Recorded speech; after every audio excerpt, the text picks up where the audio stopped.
So we're going to talk about soil stabilization with lime.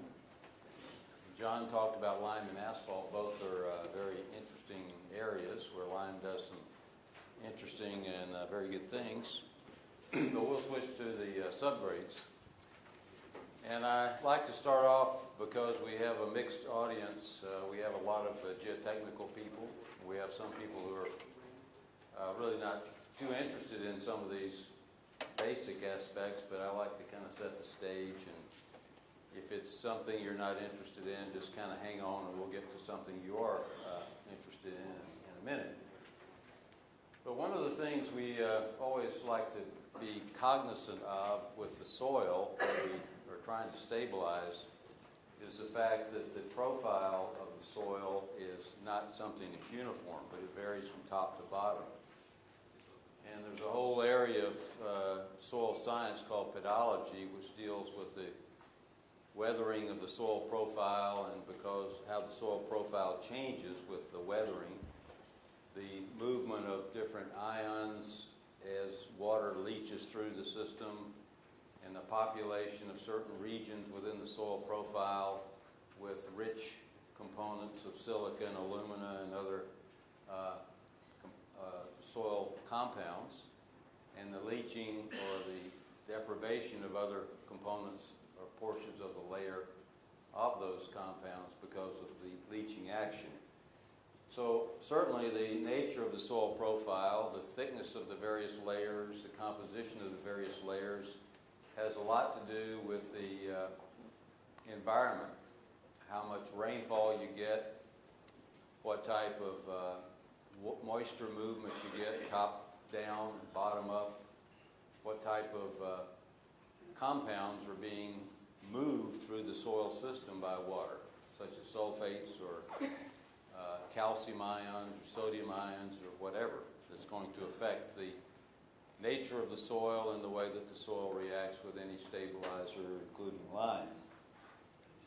So normally when we deal with a soil profile, the upper regions of that soil profile, the A horizon and maybe what's called the O horizon in some areas, are going to be rich in organics. And these organic compounds, for various reasons, can interfere with the stabilization reaction. Because organic molecules are large, they have reactive sites that can attract some of the ions, such as calcium, that are important in the stabilization operation. They can mask the clay particles. They can actually coat and adhere to the clay particles and interrupt the ability of lime to treat those clay particles. So over the years, we've kind of used a rule of thumb that something like organic contents greater than about 1% is typically a red flag that they may be problematic. But it really depends on the type of organic as well as the amount. In some cases, you can have a high level of organics, but those organics are not going to be problematic as much as 3 or 4%. But in other cases, as little as 1% or so, if they're the wrong kind of organic, wrong being that they can interact with the calcium or interrupt the stabilization process, they're problematic. So that's something we have to account for. That's one of the reasons that we usually strip and get rid of that upper layer of soil, because it's rich in these compounds that can interfere with stabilization. And then the B horizon typically is going to be a material that tends to contain some of the leachates, which makes it rich in partially weathered compounds that can be very reactive, such as some of the alumina and silica compounds that can be very reactive with lime to stabilize the soil. And then further down you get to the parent material. These are some of the typical minerals that are found. I don't want to shock you with those chemical formulations. We're not going to be involved with that, but if you do look through this, you'll notice that you have a lot of aluminum and silica in here among these different types of compounds. And then you've got a lot of other potassium, or a lot of other ions. We'll call them ions because they have a charge. If it has a positive charge, it's a cation. If it has a negative charge, it's an anion.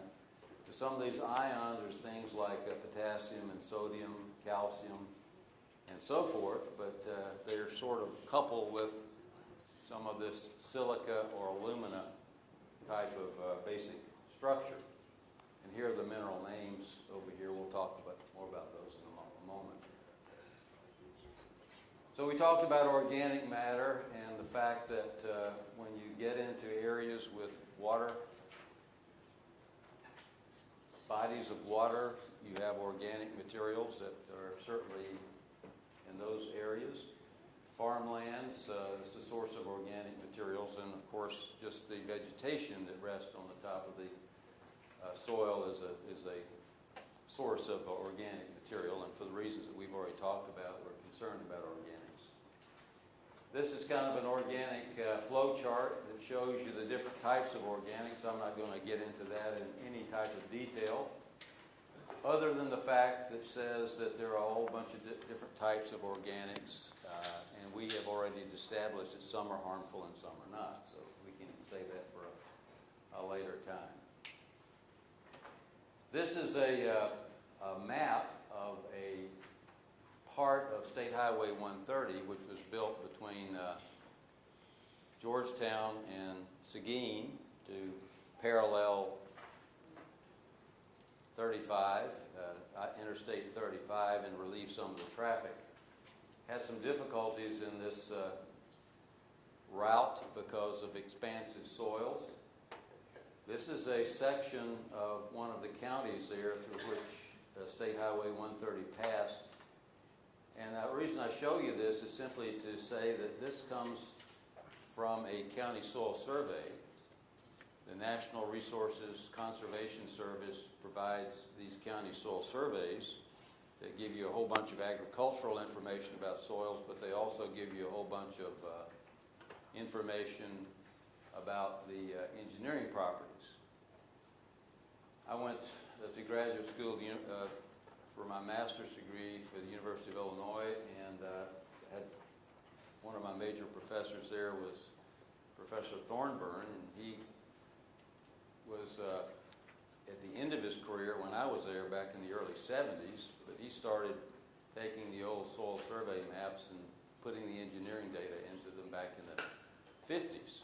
And that's how the soil surveys were populated with all this engineering data. Those county soil surveys through the National Conservation Service are just rich in all type of information that you need to get an idea, first cut at reconnaissance of what types of properties you're going to be dealing with in these soils. But what's really of interest here is just in this one little area, these are the different soil series that you cross. So, you're never going to have you're very seldom going to have the situation where you have a consistent soil along a corridor for a road structure. You're going to have a lot of variation, and you need to carefully look as your first cut at reconnaissance into those soil surveys and see what the profile is, what the depth of the various horizons are. By looking at these county soil surveys, you can glean a whole lot of information about the composition and the presence of any types of compounds that might be deleterious to some of these reactions that we deal with. Now, getting into the basics of the soils, I don't want to spend too much time on this, but I do want to illustrate a few points. This is one of the basic building blocks of what we call the silica soil compounds. And there's a very basic fundamental concept of the way these atoms arrange themselves. They arrange themselves in a way that reduces the free energy. Nature always wants to be at the bottom of the energy well, so nature seeks to an arrangement that lowers the free energy of all these different compounds, so it's not a random organization. So both from the basic building block of silica, which is a silicon right here in the middle, this little blue, and coupled with 1, 2, 3, 4 oxygens, that's a silica tetrahedron. And these silica tetrahedrons are then again arranged in what we call a basic unit cell. And that unit cell continues to repeat itself over and over to form the basic silica structure. If it repeats itself in a very organized manner, then it has a very low energy, and it's very, very stable. On the other hand, sometimes those silica basic building blocks are not organized in a way that lowers their free energy so that they're very stable. Sometimes they're sort of random in their arrangement, and they not only have the silicon and oxygen, but once in a while they'll have some foreign ion out there like a hydroxide. And because of that, they have some incomplete bonds, they have a higher free energy. Now, why do I talk about this? Well, this is just an example of two different situations where lime could be reactive with one type of silica and not reactive with another. We're going to find in a few minutes that silicon and oxygen, is one of the basic compounds that lime reacts with to form what we call a Pozzolanic reaction. But it's not going to react with a very, very highly structured, low energy system like quartz, because it's just too stable. And being very, very stable and having a low free energy, chemically it's not prone to react. But something like this, which has a high free energy, and that free energy seeks to be lowered, it's going to react with lime. So even if it's not a clay material, if it's disorganized and has a high free energy, it might react.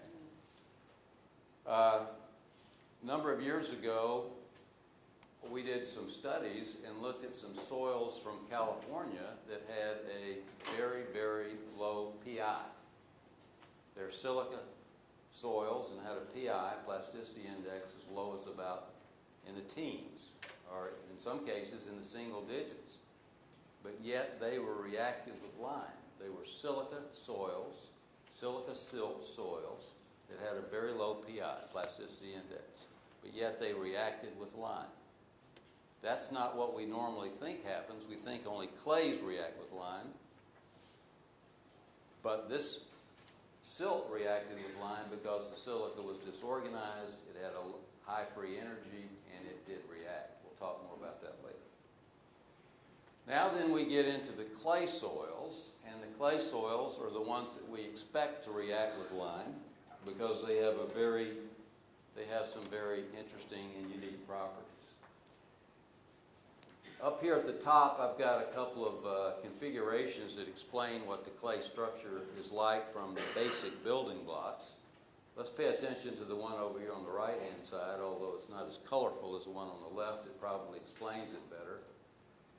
And the clay is made up of layers of the silica tetrahedra with their tips pointing down, another layer of the silica tetrahedra with their tips pointing up. And remember, the silica tetrahedra's got a silicon atom in the middle, which has a plus charge, oxygen atoms at the corners, which has a negative charge. And then in the middle here, sharing a layer of oxygen or hydroxides, there is an aluminum inner layer. So a silica oxygen layer here, silica oxygen layer here, and aluminum oxygen layer sandwiched in between. So clays are made up of silicon, oxygen, and aluminum, and oxygen. Remember that because we've talked about before how prevalent the silicon, oxygen, aluminum compounds are in the soils that we deal with. So that's the basic structure of a clay. And notice also that those clay structures tend to be layered. And that layered structure repeats itself on the multi-scale. As you get to larger and larger scales, it repeats itself. As a matter of fact, if you look at an electron microscope picture of a clay multiplied or magnified several thousand times, you can see that even though it's not straight, your particles or your plates are kind of wavy, they are layered in nature. and they're sort of in a card house structure, or a honeycomb type structure, but they're layered. Another interesting part here is that if you look at the size of these clay soils, they're very small. They're micron size. They're smaller than about 5 microns or 5 micrometers, depending on your definition of clay. And remember that anytime you decrease the size of a particle, you increase its area, surface area. So if you start out with a gravel, and you go to a silt, and then you go to a clay, as you decrease the size, you're significantly increasing surface area. And as you increase surface area, you increase activity. So not only do you have a reactive material because you have such a high surface area, but you also have a reactive material with clays because these layers of the clay, the surfaces, have a fairly high free energy and they have a significant charge at the surface. And that charge is there because these dark cations that form these center layers or positions are not always there. Sometimes they're missing or sometimes they're replaced by another cation of a different charge. What that does is that causes the surface of the clay to have a negative charge. A negative charge. So we've got a material that has a very high surface area, it has a high free energy, and it has a negative charge. Now you know from your basic chemistry back when you were in high school or some other time in your history of education that the water molecule is what we call a dipole. It's made of 2 hydrogens and 1 oxygen, and the configuration of the water molecule is such that it has a negative pole and a positive pole, like a magnet. And so if this has a negative surface charge here at the surface of the clay, then it's going to attract the positive end of the water dipole. And that's exactly what happens. That high surface area has a pull or an attraction for water. And clays that are very active, and you certainly have a lot of active clays in Texas we have our plentiful supply of active clays. And certainly in this area, you have plenty of very highly plastic clay soils that you have to deal with all the time. And that's one of the reasons that lime stabilization is so popular in Texas, is because it's been proven to be a very effective way to reduce the volumetric instability of these clay soils and to improve the strength. Well, the way that the first way, that mechanism by which it reduces volumetric instability is to provide something that satisfies that negative charge at the surface, that will not have such a great pulling power for water because you've satisfied that negative charge.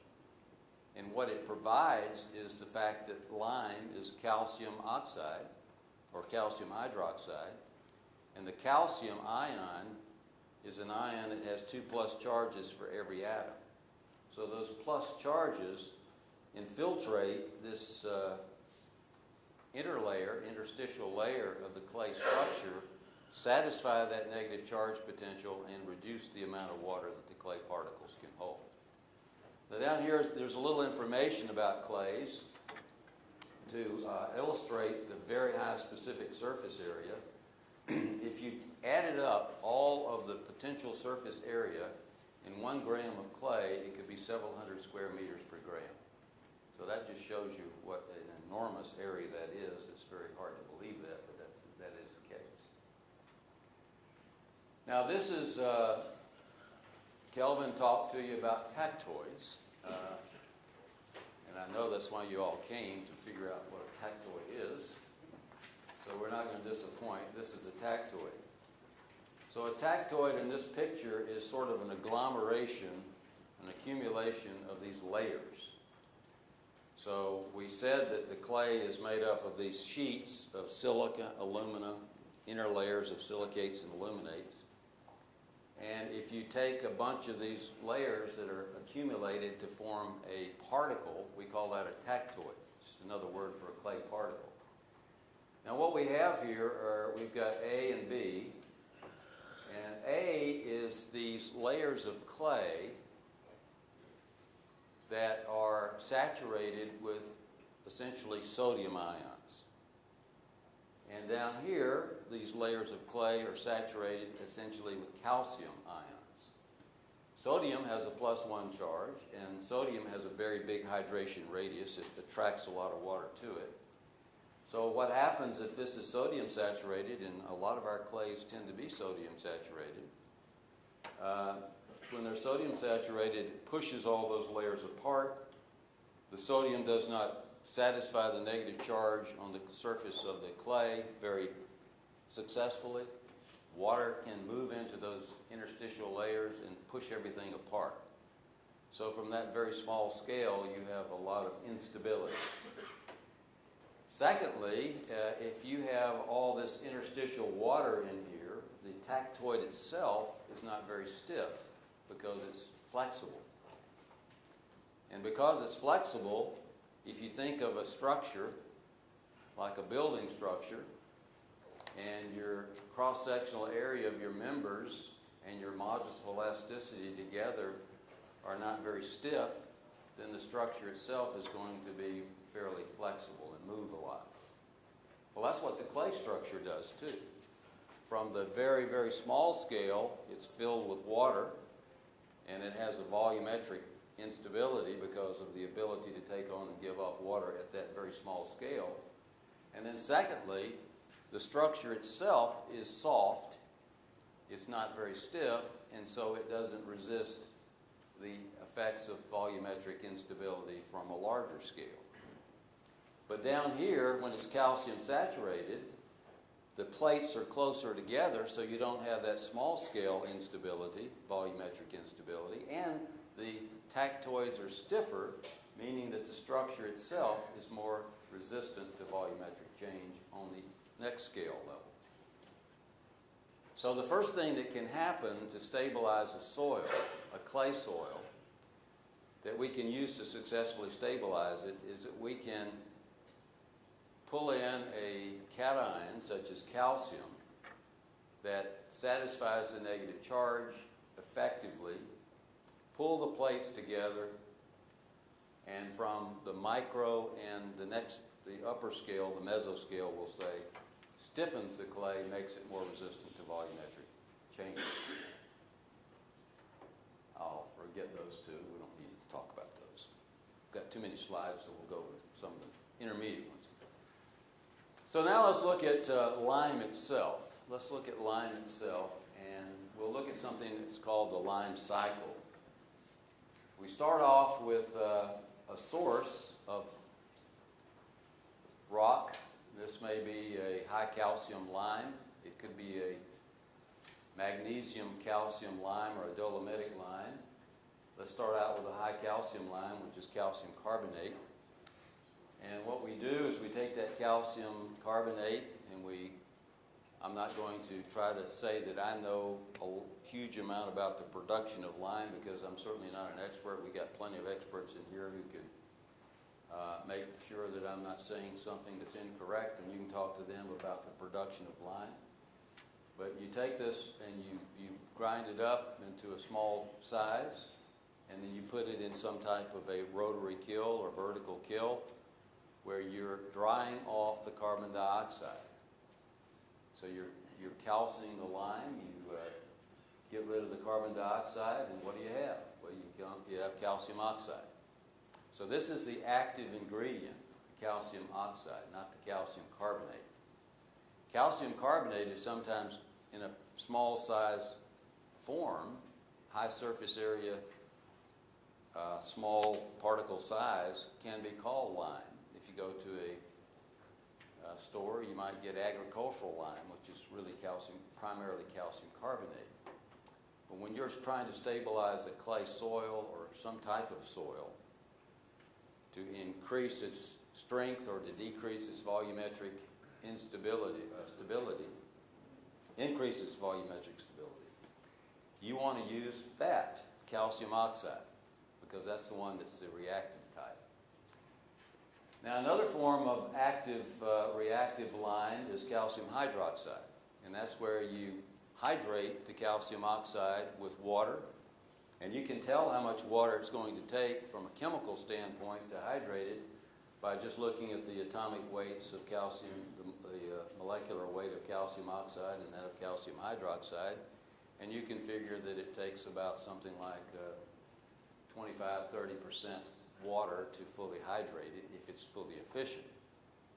But anyway, that's the form that we call calcium hydroxide.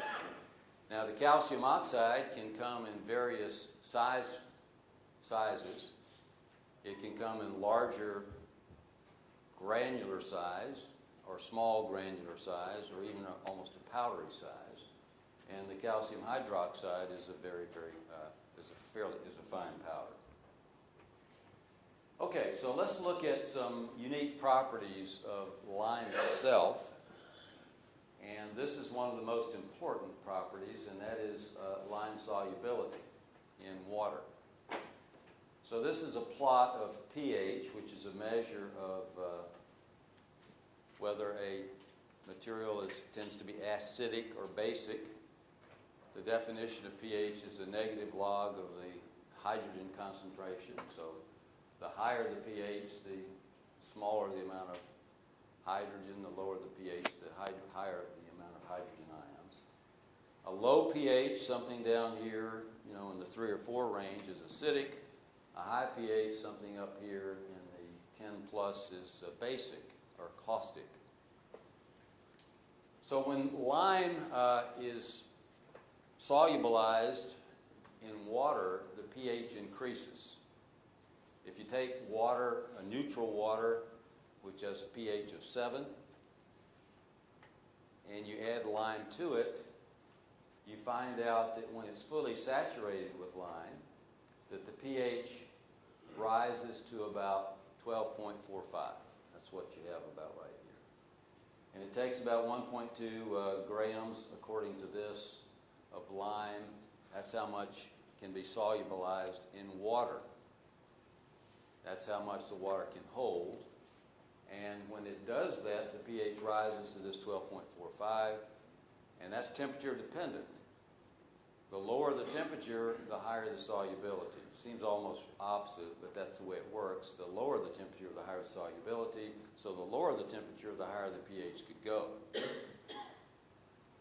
So at 25 degrees, 77 degrees Fahrenheit, 25 degrees Celsius, if you were to take distilled water and add lime to it, it would saturate at about by holding about 1.2 grams, dissolving about 1.2 grams into the water. The pH would go up to 12.45. Now, this is the basis for something that we use in mixed design called the pH test. And it was developed by Professor Eads and Professor Grimm at University of Illinois back in the 60s, early 60s. Jim Eads then moved to the University of Florida, where he was in the worked a lot with the Lime Association and was a professor there at the University of Florida. But the Eads and Grimm pH test is now used as a first shot to determine the amount of lime that is needed to stabilize the soil. And the way that test works is that you take a soil of a given type and you put a specific amount of that soil with a specific amount of deionized water or distilled water, or the type of water that you are using in your particular job, depending on how you want to run the test. And then you start adding different amounts of lime to it. So you may have a beaker over here with the specific amount of water and the specific amount of the soil that you're evaluating. The next beaker, you're going to have the same combination of water and soil, but you're going to add maybe 2% lime to it, and over here you're going to have the same soil-water combination, 4% lime, and so on. So you'll increase the increment of lime, and you're running this test at 25 degrees Celsius. You're going to mix the soil intimately several times And at the end of 1 hour, you're going to stick a pH meter into it, and you want the pH to be 12.45, which means that at the end of 1 hour, you have allowed the interaction between the lime and the soil to take place, so that all of these secondary interactions, such as the cation exchange interactions and some of the other interactions that might occur with some of the compounds that are in the soil, will take place, and you still have enough residual lime to saturate the water. That's why the pH is 12.45. So you satisfy these initial reactions, which really don't count for much, but at the end of the 1 hour period, you still have enough free lime to cause the pH to be 12.45. And this is always run at a specific temperature, 25 degrees C. Okay? So that means that you've got enough residual lime in there to cause the pH to be high enough to drive something that we're going to talk about in a second called the Pozzolanic reaction. Okay? The Pozzolanic reaction. So here are the reactions in sort of simplified terms that take place when lime is used to treat soils. The first is cation exchange, or cation crowding, or molecular crowding, depending on whether you like what certain researchers have said. Am I moving out of the picture there, Kelvin? No, he's one. You've got his hand raised. You want to ask a question? Oh, yes, I'm sorry. Go ahead. Yeah, I just had a quick one. You mentioned that the lime test, or series test, is run at 25 degrees Celsius. Is there any potential effects of running that test at that specific temperature for the field application? Is that a complete? When you say field application, you mean to see if you've got the right amount of lime in the field, or if you've got... Yeah, correct. Make a recommendation based on the test run at this temperature to apply that, typically much higher. Yeah, in the pH test that you want to run in the laboratory is to determine how much lime that what the optimal amount of lime would be. If you're running the pH test as a quality control test, then you have to realize that if the temperature in the field is 90 degrees, that the solubility of the lime in the field is not going to be nearly as much as it would be at 77 degrees. So you're going to have lower pH. So you have to make an adjustment for that. Make sense? Yeah. You certainly have to make an adjustment for that. Okay, so here are the basic reactions. You've got cation exchange. And what we're talking about here is the first thing that we discussed, and that is that when you add lime to the soil, you're getting some dissociation of the calcium and the oxygen, of the calcium and the hydroxide. And the calcium is what is moving into, or intercalating, or moving into those inner layers and satisfying that negative charge and reducing the amount of water that the soil can hold in those interstitial layers. So cation exchange in and of itself is a very important reaction. And it's a reaction that occurs rapidly. As soon as you get intimate mixing, you start to get the effect of the cation exchange. You start to get the volume stability because of that cation saturation. And in many cases, that's the very reason we use lime, because we want to make the soil more workable, we want to make it more compactable, we want to give it some immediate strength, and we want to lower the plasticity. And that can happen pretty rapidly. We get the textural changes, we get the compaction capabilities and so forth by that. The second reaction that is listed here is called agglomeration and flocculation. Flocculation and agglomeration. So what happens here is that you're sort of forming those tactoids that we talked about. The individual particles or tactoids, instead of having the individual layers of clay, you're building tactoids of clay, so actually the particle size is increasing. The particle size of the clay is increasing because you're building these agglomerations of those layers into tactoids. shrinking the amount of water that you can hold between the clay layers, and you build that tactoid. So you're increasing the particle size, and in doing so, you're increasing workability, you're decreasing plasticity. So it starts to flocculate into, agglomerate into larger particles, making it more workable, more compactable.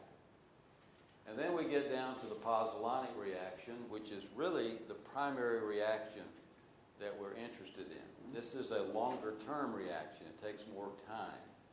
It's the basis for development of strength. It's the basis for development of longer reduction in plasticity and durability.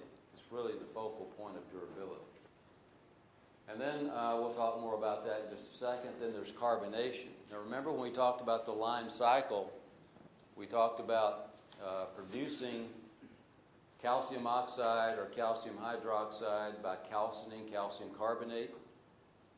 Well, when you have the calcium oxide or the calcium hydroxide and you open it up to the atmosphere where carbon dioxide is present, carbon dioxide can reassociate itself with the calcium oxide and form the parent material again. So you have that carbonation process. Now, in and of itself, it's not necessarily a bad thing. As a matter of fact, it can actually add some strength. But the major problem there, and the reason that we try to prevent carbonation, is because once carbonation occurs, your active ingredient is compromised.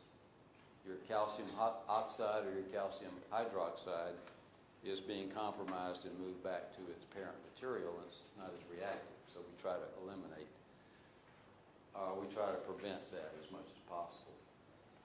Well, let's look at a few short-term reactions. I've taken some of these slides from our friends in Europe who use lime in sort of a little bit of a different way than we use it, but I borrowed these from some of them.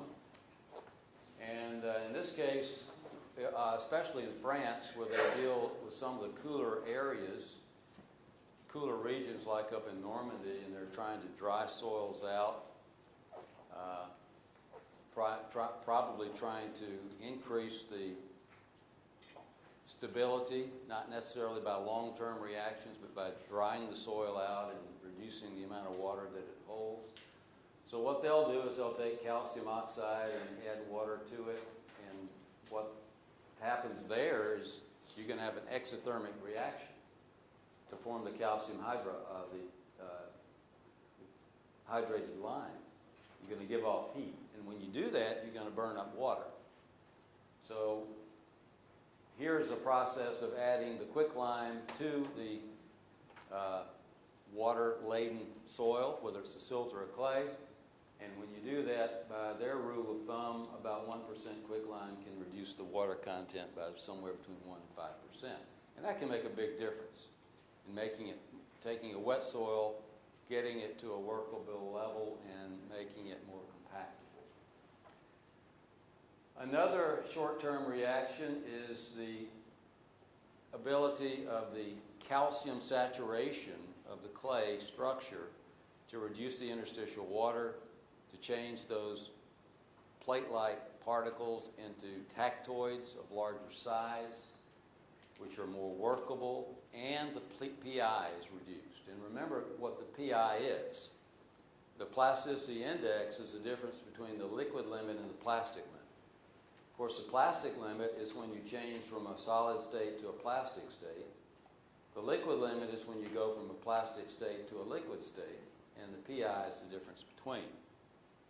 So we could start out with a plastic soil like this that is at a high water content, and by adding some quicklime to it, we could reduce the water content and also decrease the distance between the liquid and the plastic limits, or reduce the PI. So that makes the soil less plastic, less volumetrically unstable.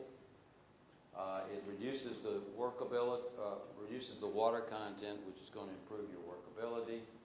And you actually can observe that in terms of a textural change in the soil. You observe it in terms of the textural change. So you start out with this sort of ribbony-like plastic gooey gummy material. It sticks to the mixing machine, and by the time you've worked it, you've got a granular type material, larger particle size. Yes, sir? As the diagram shows, adding lime, it will do very little to the liquid in it, right? That's right. Yeah, just playing with the plastic. Typically, that's right. Yeah. Now, here's another picture of what some of these short-term reactions do. And in this case, what we're looking at here is a moisture density curve. So this is going to be the density, and this will be the moisture content. So the green curve represents the native soil, or the natural soil, and the red curve represents the lime-treated soil. And then down below, we've got a measure of strength, in this case, the California bearing ratio on the vertical axis. And on the horizontal axis, we've got water content. So once again, the red curve is the stabilized material. The green curve is the untreated material.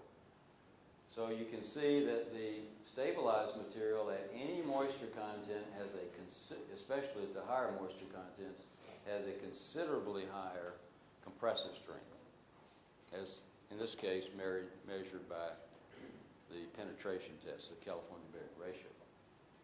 Now, when you think about this, it almost seems a little bit counterintuitive, because we've got the green curve, which is the natural soil, and it actually has a higher density at a given moisture content than the treated soil. And the peak density is going to be shifted to the right for the treated soil. But when you think about it, the fact that the lime treatment is actually causing some textural changes due to flocculation and agglomeration, you're actually developing some more air voids within the structure, and that's the reason that the volume is actually, that the density is actually going down. And you are becoming, you're making these tactoids that are quite angular with respect to the way that they used to be, and that angularity of that tactoid, the aspect ratio and so forth, apparently actually makes it not change the liquid limit very much, or even increase the liquid limit a little bit, because those tactoids interfere with one another's movement. And that's one of the reasons that your moisture content actually increases. So this is one of the specifications that one of the European specs puts together for the use of lime. They do use the California bearing ratio quite extensively, and they classify soils that have a CBR or have low in terms of clay content to high in terms of clay content. Here are your PI ranges. These are your associated CBRs, and this is what they expect when they add lime to those soils. They're not worried about long-term pozzolanic reaction. They're worried about short-term workability reactions, and the workability is going to occur because you get cation exchange, which occurs rapidly. The cation exchange is going to reduce the negative charge at the surface of the clay. It will reduce the interstitial water holding capability. It will cause the flocculation to occur. It will change the nature of the soil into larger particles, larger tactoids, which affects workability and certainly affects the initial strength. This is a picture of one of the high-speed rail projects. We've got a high-speed rail project that I'm sort of associated with, have been associated with in the past, and I guess will be again here coming up to some extent, but from Houston to Dallas. And we've looked at some of the very expansive soils that we will have to go over, or that the high-speed rail project will have to traverse in that region. There's some real opportunities and some challenges there. But certainly they've had to do this in Europe and have had to deal with a very smooth base that they have to put down to to make this train go at those speeds. This is a picture of a high-speed rail embankment that was being constructed when I was in France a number of years ago. And you can see here they're building the embankment by putting down lime, and they're putting down the lime in layers, so building the embankment up. The primary reason for the use of lime there is to make the soil workable and compactable, because the soils there are not volumetrically all that unstable, but they are here. But you can just see the lime's being used. Now here's some soils that are closer to home, and just to show you some ideas about some of the metrics. This is plasticity index. We've got a soil here from Beaumont, Texas, and that's the red column. You can see that when you start adding lime to it, that ultimately, when you get up to about 6% lime, you can decrease the PI from about 40% down to around 12 or so. You've got the blue soil, which is from Victoria down in the South Texas region. Start out with about 50, and you can get it down to around 10 or so by adding 4 to 6% lime. State Highway 130 soil, which has a very high PI of 60, and you can get it down to probably less than 15 by adding the right amount of lime. And this is a Denver Airport soil. I worked on the Denver Airport for a number of years when it was being constructed. It started out at about 30, and it gets down to about a little less than 10 by adding lime. Here is a shot of some data from someone else. I put this in a book that I wrote back in the 1990s. Here you start out with a certain swell pressure for this particular soil, which has a very high swell pressure. This is in kilopascals, not PSI, in case that shocks you. We start out with the native soil. These columns are a little bit confusing, but this is 0 days, 7 days, and 28 days, and of course they're all the same there. But when you start adding lime, only 2%, the 2% lime at 7 days, or 0 days, where it's just been added, still lowers the swell pressure, but when you allow it to react for 7 days, the swell pressure is cut in half. When you allow it to react for 28 days, it's down here, so it's about 1/7 as much. And then when you add as much as 6% lime and you go to, or even 4% lime and go to 28 days, the combination of the amount of lime that's added and the curing time reduces the swell pressure to nothing. So there's an effective time that's going on here, as well as the effect of the amount of lime that's being added. This is a Central Texas area clay, a very expansive soil. Somebody here knows where that was taken. I can't remember where it was taken, but this is a glob of that clay that's being held. And this is a lime slurry, about probably something around 30% solids or so, that's being put in down in a slurry form on this expansive and very plastic soil. But yet, even though all that water was added to it, when it's mixed, it becomes quite granular and friable in terms of its texture. And that's because of cation exchange and because of the immediate changes, textural changes that are occurring because of cation exchange, the flocculation, the tactoid development, and so forth. So you see how workable it is. It's no longer sticky and plastic. And if you actually take some of the soil up in your hand, it looks more like a friable, sandy material than it does that clay type material. So you can immediately see the textural changes that are occurring because of the addition of lime. Now I want to go a little bit through the pozzolanic reactions, and then we'll take a short break. This is a plot of solubility here of the two major components of the soil. Now we talked about clay, and we said that the clay structure, I know you can't see this in the back, but in the clay structure, remember we said that we had these silica and oxygen layers where the peaks were pointing down. We've got those various silica tetrahedra with the peaks pointing down. And then we've got another sheet of these silica tetrahedra with the peaks pointing up. So this is silicon and oxygen. And in between here, we've got a layer that's sandwiched in between that's made of aluminum and oxygen. So this is silica dioxide, essentially, SiO2. That's what you see right here. It doesn't look like an eye, but it's supposed to be. It just kind of ran together, so that's SiO2. And this is the Al2O3, essentially, those layers. So when you add lime to this, so if I add lime, calcium hydroxide, to that, the pH, remember, at 25 degrees, if I add the right amount of lime to it, the pH is going to rise to about 12.45. Well, what you can see there in that plot is that both the silica and the aluminum layers, when you reach that high pH, the solubility just goes way up.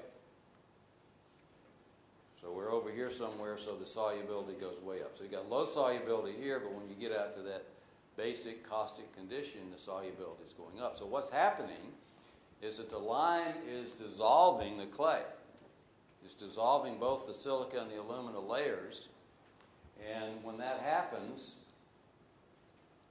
at that high pH, the silicon aluminum layers can react with the water of construction and the calcium to form calcium silicate hydrates. That's what the CSH stands for. The calcium silica hydrate. It forms a reaction product that's a cementing product, or a calcium aluminum hydrate, CaH, which is a cementing product. As a matter of fact, if you look in cement chemistry, you'll find that when cement hydrates, it actually has all these components together in the cement composition, so it forms those products. But we call it a pozzolanic reaction here because the clay is essentially a pozzolan, which is defined as a calcium or a silica or aluminum rich, finely divided material, high surface area material that in the presence of an alkaline material such as lime provides a cementitious reaction. So that's what a pozzolan is. Clay is a pozzolan. Fly ash is a pozzolan. Here's an example of a micrograph of a pozzolanic reaction. This is an old slide. It was one I used in that book in 1995. But this is a picture of the clay from Porterville, California, where the Frank Kern Canal was built. Not a great picture in terms of resolution, but you can see the clay. And then this is the clay after about 28 days of reaction with lime. And you can see the little needle-like coatings that are occurring around the clay particles and across the clay particles, and the little burry-like coating that occurs. Those are pozzolanic reactions. Those are calcium silicate, calcium aluminate hydrate reactions that are proof, visual proof, that this reaction is taking place, and this is what's going to give you the long-term strength. So this is a slide from Jim Eads, and the main reason for this particular slide is just to illustrate why you need to do mix design. Why you need to do mix design. It also illustrates the fact that you can get some appreciable compressive strength by adding lime to these different clays. So now we're back to PSI, and this is percent lime. So let's start out with this Georgia kaolin, this yellow or orange curve. So by adding as little as about 4 or 5% lime to that soil, we can get a compressive strength over 250 psi. That's considerable, when your compressive strength of your non-treated material is probably down here around 30 or so. So you get a appreciable compressive strength. And then you get appreciable compressive strength at about the same lime content for these other three soils. We won't go into detail about those. So one might think that, if these are the kind of soils that you're typically dealing with, and you want something over 200 psi, which is pretty good, pretty doggone good compressive strength for clay soils, you don't have to add more than about 6% lime. So you come up with a comfort zone. You're comfortable at stabilizing at that percent lime. But then you run into something like this White Springs Montmorillonite, or White Springs, Montana, I guess it is, but it could be a Montmorillonite. And in this particular case, you can't get strengths of any appreciable magnitude unless you go way out here to maybe 10%. That may be prohibitive cost-wise. Maybe, may not be. But if you, for some reason, figure that the lime treatment is a better option than the remove and replace, it could very well be effective. But you'll never know you would never know if you're dealing with, typically with these kind of soils, and you say, well, if I'm not going to get stabilization with 6%, then I'm not going to get it at all. You'll never know that unless you do some type of a screening test, like an Eads and Grimm pH test. And if you do that, it should tell you that even if that you can get a reactivity out here with that level of lime. So the amount of lime that is required to achieve that pozzolanic reaction is variable based upon the mineralogy of the soil, the type of clay, the cations, the anions that are available in the clay that might interfere with the reaction, the organic content, and so forth. So let's just remember that as we probably stop here for the break, but let's just remember that as we stop, and I'll take the questions in just a second. But let's remember that the things that are going to impact the reactivity are going to be the basic mineralogy, how reactive is that soil pozzolanically with lime, the presence of any organics that might interfere with that reaction, the presence of any salt or other compound that might interfere with that reaction, or the presence of any other ions that might compete with that reaction. It might compete with the calcium, for example, and it might drive the pH down. If the pH goes down below about 10, then that pozzolanic reaction is essentially going to stop. Yes?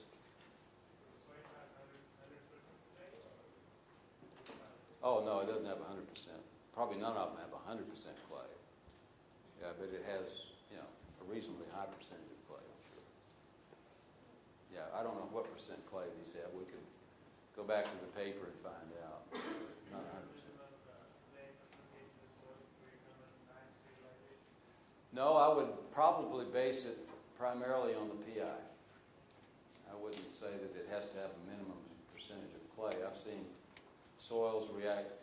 For example, there's a report that was, let me go back to what I said originally. There's a report that was done by Caltrans in 1978. And they looked across California at some soils that had virtually no clay in them, but were very reactive with lime. And it was because the silica was a very high energy form of silica that was very reactive. And so the pH, although it was not clay, it was a form of silt, it was a form of silt-based silica, not a clay form, that was highly reactive because of it was disorganized. It didn't have had a high free energy, but it was very reactive because of that. So it doesn't have to be clay. Normally, we would expect clay to work a lot better, but it doesn't always have to be clay. Question in the back first? Yeah. Let him go first, I'll go up. I'm sorry? Doesn't adding lime is also, it plays on the plastic limit. It will change it to a granulated type of material. By that, it will increase the permeability of the soil? Yes, it will. Yeah. Yeah, lime does increase the permeability. If you have a clay soil that, that's an interesting question. I'm glad you brought that up. But if you have a clay soil that has a permeability of say 10 to the minus 8, 10 to the minus 9 centimeters per second, very highly impermeable soil, and you add lime to it, you're probably going to have orders of magnitude increase in permeability.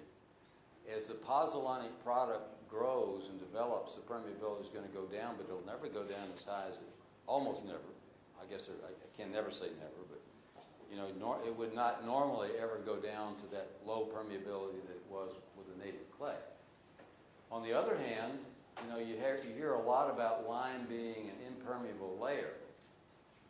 Well, it's not impermeable from top down so much, but it's more impermeable from bottom up, because what's happening is that even though the void structure is greater, and even though the permeability is greater, the suction is lower, because the surface potential of the clay has been compromised by the absorption of the calcium, and so it doesn't suck up water like the clay does.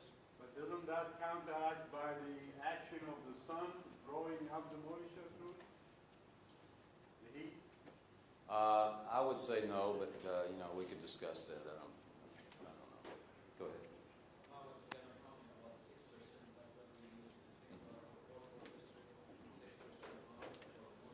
Yeah.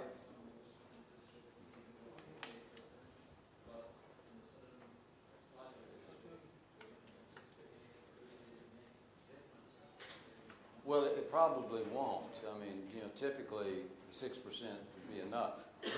That's a very different soil, very unique soil. And it could be because it's got organics in it, and you've got to satisfy the organics before you can actually get past them to treat the soil. It could be something else. Yes, sir. There was a slide you showed the effective line on PI as a percent line increase, the PI decrease. But then the very last point at 8%. Went back up. Some of the soil PI actually hit 8%. Yeah. Do you have an idea why? Can anybody hear the question? So the question was, there was one slide there where we were looking at the Victoria Beaumont SH130 and the Denver's clays, and when we got past 6%, the PI seemed to go back up.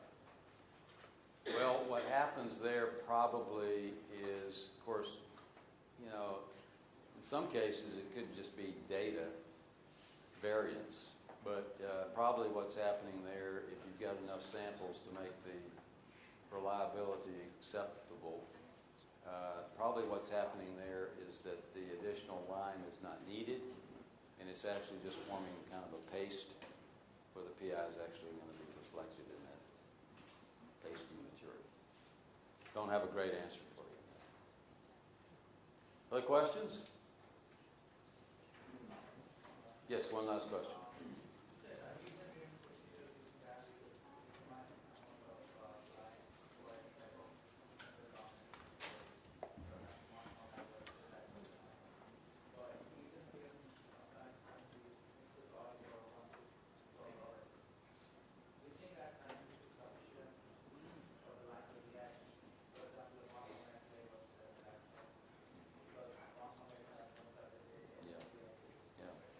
That's a good question. So the question was, could you really see this on an Isengrim pH test? And the question also went into the fact that you're only reacting it for an hour. And I think that's a reasonable question. It may take longer than that for some soils to actually show the benefit of the higher concentrations of lime, or even whether they're reactive at all. It could be in some cases that the soil is so compromised in terms of its reactivity by the presence of an organic or something that would take longer for the lime to work its way past that, that's a reasonable question. And so when I say that the Isengrim pH test is a good place to start, it's a good place to start, but it's not going to tell you everything. You know, the soil chemistry is pretty complex, and the soil mineralogy is pretty complex, and we're using some short-term simplified tests to try to learn a lot about some complex reactions. So there's always room for you guys who deal in the lab. You're going to have to use your practical experience, your empirical experience, as well as your fundamental knowledge to work your way around these issues, and that's why you have That's why you're valued employees, job security. Okay. Any other questions? Yeah.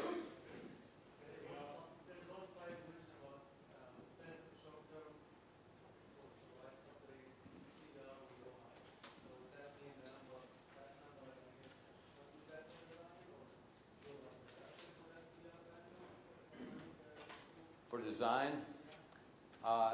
in those particular cases where we're talking about adding lime to, you know, there's always the concept of modification versus stabilization. And in many of the old lime resource books, or reference books, I should say, we did divide it up into modification versus stabilization. I kind of hesitate with that definition because many people think about modification. They use lime to modify a soil, to reduce the PI, and to make it more workable, but then they go back at some point in time and they say, well, you know, we limed that soil, we lime stabilized it, and they think of it as stabilization.